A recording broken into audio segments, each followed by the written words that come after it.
We have our first guest on the show this week. Everyone, please welcome Martha to the show.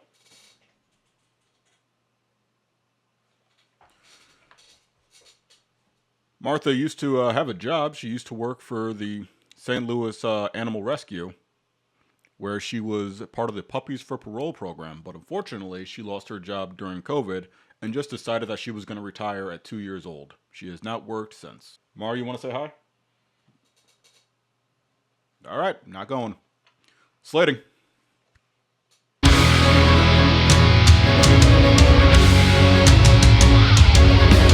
What's up, everybody? Welcome back to another episode of Major and Metal, where we talk about guitars and metal and things of that nature.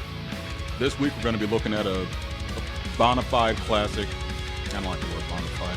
This week, we're going to be looking at a quintessential guitar track. If you're a guitar player, you've tried to learn this song at one point in time.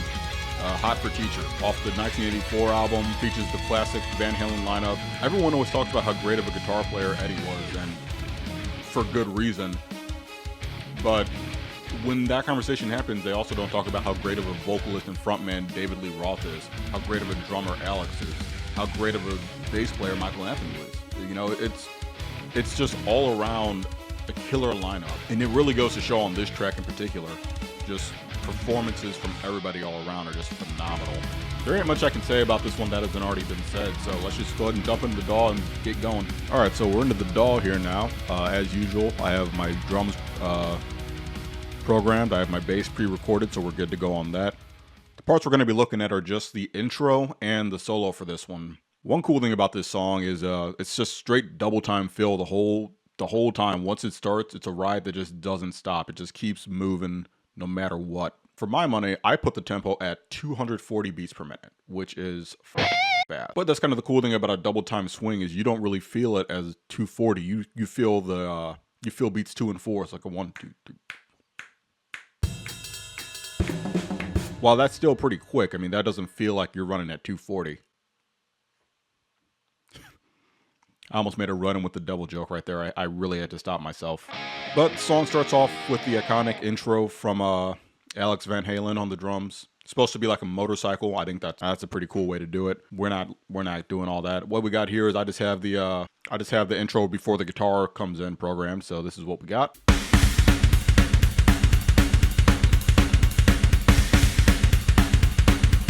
Honestly, that's like 90% of the song right there. This one took a little time to make up because the song is swung, and there's also little fills every now and then, little accents thrown in there, which are just done very tastefully. So, man, just shout out to Alex Van Halen for the stamina it takes to play this song the whole time. Practically the whole time, he's just swinging on the double bass, just constant just the whole time. So, monster talent in this band. You know, like, yeah, Eddie Van Halen's a phenomenal guitar player. Yes, rest in peace. Tragic that we lost him.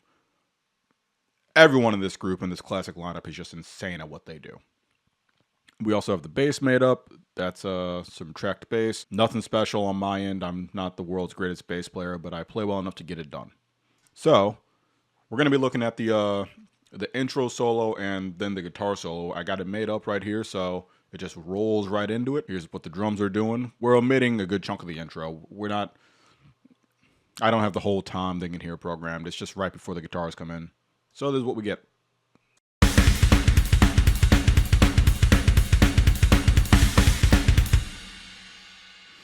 So we're going to go look at the intro solo here. Found a patch online. I'm not great at crafting tones. You've been here long enough. You've heard my guitars. You've heard the guitar tones I've been using. They're not phenomenal. But this is a patch I found online through software name redacted. It's got a patch for 70s Eddie, 80s Eddie, 90s Eddie, and 2000s Eddie, which is like, great. That's pretty cool. We're just going to use the one for the 80s.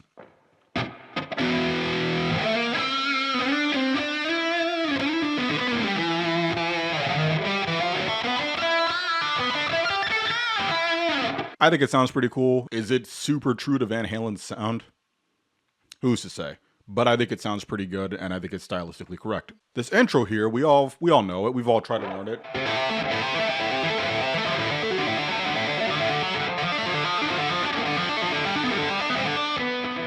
Obviously, it's just a series of arpeggios. Just goes from a minor to a major And you're just keeping that 12 consistent the whole time. So first off, you have A minor up to a D major. One of my favorite tricks right here goes to a D minor, going from a major to a minor and keeping the same root. That is my shit. D minor to a G major. Does it again, up to a G minor, up to a C major. So when you look at it like that, it's like, oh, that's kind of cool. You got like a...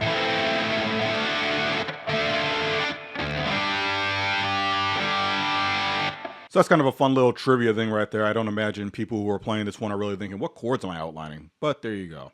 Just a minor chord to a major chord, then that major chord becomes a minor chord to a major chord, then that major chord becomes a minor chord, yada, yada, yada. All right, let's get it tracked.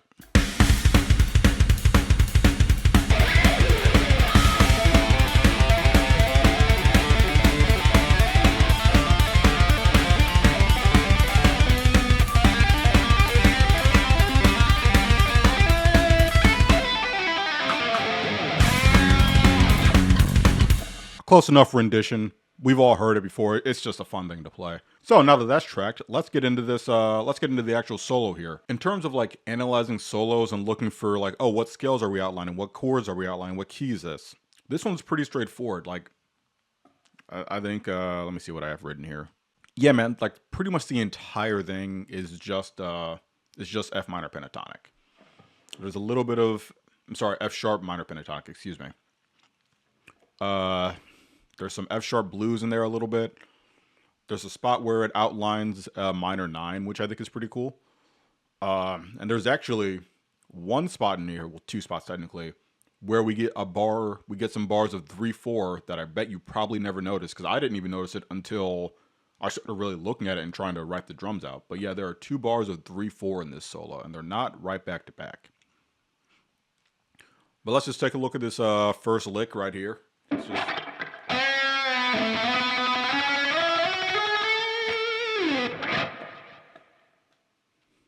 So that right there is actually actually outlines an A major pentatonic, which I think is kind of cool.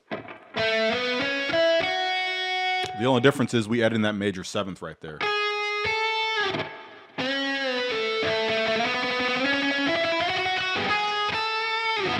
But after that, it's all F sharp minor pentatonic. Everything else going forward is F sharp minor pentatonic or F sharp blues or some combination. There's some very little bit of stepping out of that. It's crazy because Eddie was he kept it pretty diatonic. I've only looked at a couple of their solos, but I mean, he didn't really venture far out of the key too much or try to do anything kind of weird.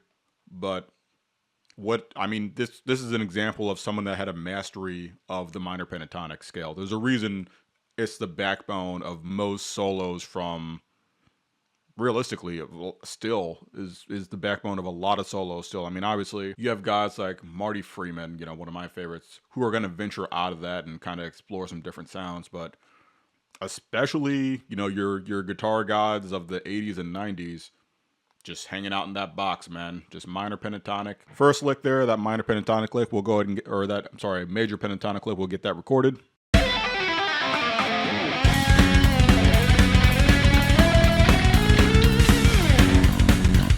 A major pentatonic, we got that, perfect. One thing I do want to point out is, I'm going to let you know right now, this will not be a note-for-note recreation of this solo. Eddie Van Halen has a certain style and slop that he plays with that is insanely difficult to emulate. Not only that, but most of his solos, outside of like some key parts, were just in the studio, just like trying stuff. I'm not the guy to do that. I'd like to write my stuff out note for note, every rake, every slight bend. I want to know where I'm going. But also, I'm not quite just a minor pentatonic player. So I mean, if you got a solo to do that day, and you're staying in the box, yeah, you'll fill it out.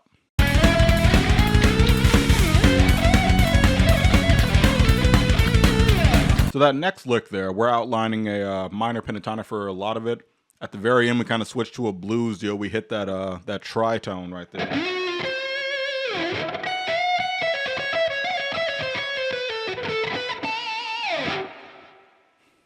just flavorful, well-seasoned.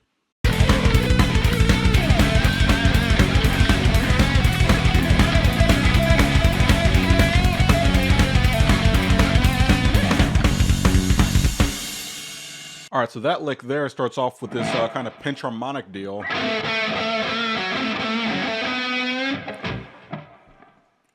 I don't know what it is, man. Eddie always just got a very unique tone when he did his pinch harmonics. One of my favorite ones, it's weird to say I have a favorite pinch harmonic moment, but it's actually in the Beat It solo. It's like, it's the, it's got a really unique timbre to it, where it's almost like ethereal in a way, but that's neither here nor there. So, like I was talking about before I got distracted, solo starts off with this pinch harmonic deal that into a minor pentatonic riff with a little bit of blues on the end.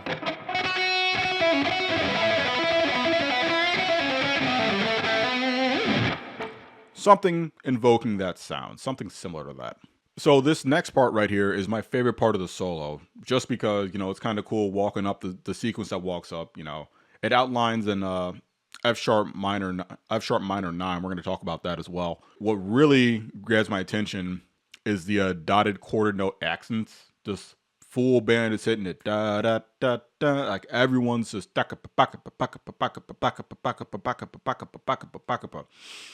happens a total of 10 times. Okay, now here's the deal. Each one of these is a total of 3/8 notes. Okay, let's talk a little bit about theory and meter. Now we're getting into my bit right here. Let's talk theory. Each sequence of notes is a total of 3/8 notes. Okay, it happens 10 times. So 3/8 notes, 3 times 10, that's 38 notes. 30 is not divisible by 4. So because of that, that means there has to be a meter change somewhere. So when I went through and was taking a look at this, I came up with, this is actually 3 bars of 4/4 with a bar of 3/4 at the end to tie it all together nicely. Which is like, I think that's cool because they were able to hide a meter change in there and nobody even noticed. Now here's the other half of it.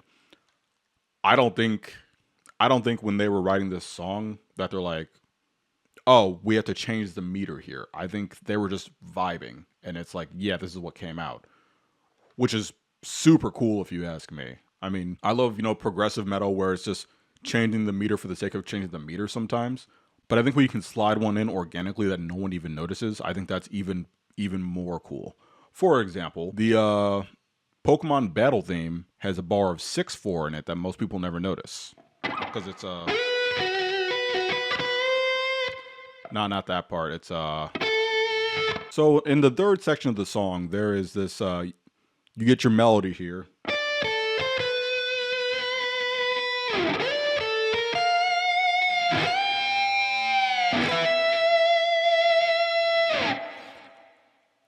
In that middle section, there's a bar of 6/4 that people don't even catch it because it just happens so quick. 1, 2, 3, 4, 5, 6.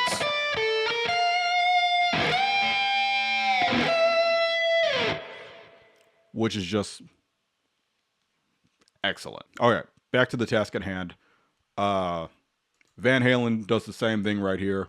3 bars of 4/4 with the bar of 3/4 at the very end. I don't think it's intentional. I think they're just grooving, and it just came out like that, which super sick.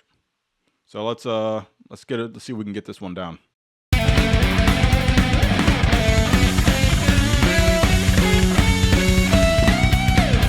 This is kind of the charm of recordings of yesteryear. They didn't record this to a click. You know, their timing's all over the place. That's what gives it the energy and the feel and that drive. So when you put it to a metronome, it feels just a little rigid because you don't have that push and pull that, you know, naturally you would have. It is what it is. I'd rather have it in time than just picking up speed the whole time anyway, but that's just my preference. So now, another cool thing that happens regarding that, in the drums, Alex Van Halen, he was putting the emphasis on the 2 and 4. 1, 2, 3, 4, 1, 2, 3, 4. But after we have our shift here, especially with our meter change, the emphasis goes to 1 and 3 for like 4 bars. So let's just listen to the drums here with the bass. The guitar will be on the first half. I haven't recorded the next half, obviously. I'm gonna point out where the snare is actually hitting. It'll sound like it's gonna sound like it's on the 2 and the 4 still. That's what leads me to believe this wasn't necessarily intentional.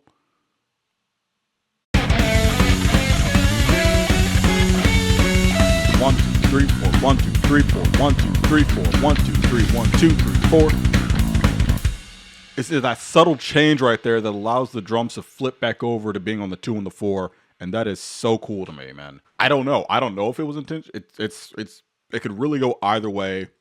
Whether the change just kind of happened in the moment and they adapted after X realized he was on the wrong part of the beat or something, I don't know. But I think it's super cool. I do want to take a look at this part right here. The first half is just outlining an F sharp minor blues.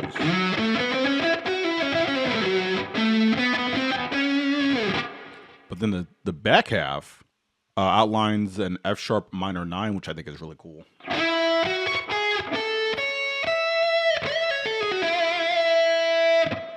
Because you have your you start on an E natural there. That's your 7th. Go up to your root. That's an F sharp. You got a G sharp right there. That's what makes it. That's what makes this happen. That's the magic right there. But then it goes up to an A, resolves to that minor 3rd.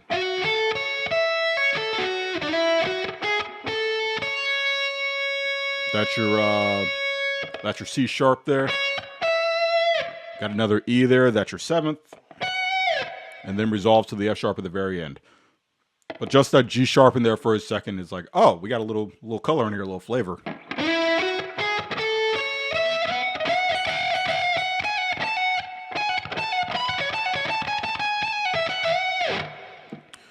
So let's see if we can get this lick recorded. This part is, I think this is the most challenging part of this solo.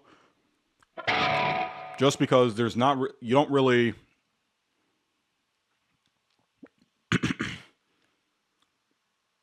I think this is the hardest part of the solo to recreate. Because again, Eddie's timing is all over the place. Like, I mean, and I do mean that positively. But there... You just kind of have this in the background the whole time, so it's kind of hard to ground yourself and find where you really are in the lick. There are little accents that Alex Van Halen does throw in there that do help, but it, like, right when you're first learning it, it's like, I don't know where I'm at. If I lose timing anywhere in here, who knows what's going to happen. But let's just try to get it recorded here.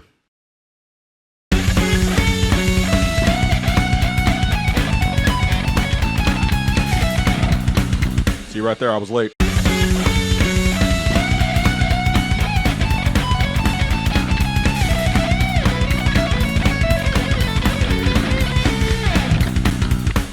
Again, a lot of this is F sharp minor pentatonic. I can't, I mean, what more do you want me to say about it? You know, it's really all about the delivery, intent, and feel. But I bet you didn't even notice where that time change was. I know we just talked about it, and you probably just walked on past it like it didn't happen. Shame on you.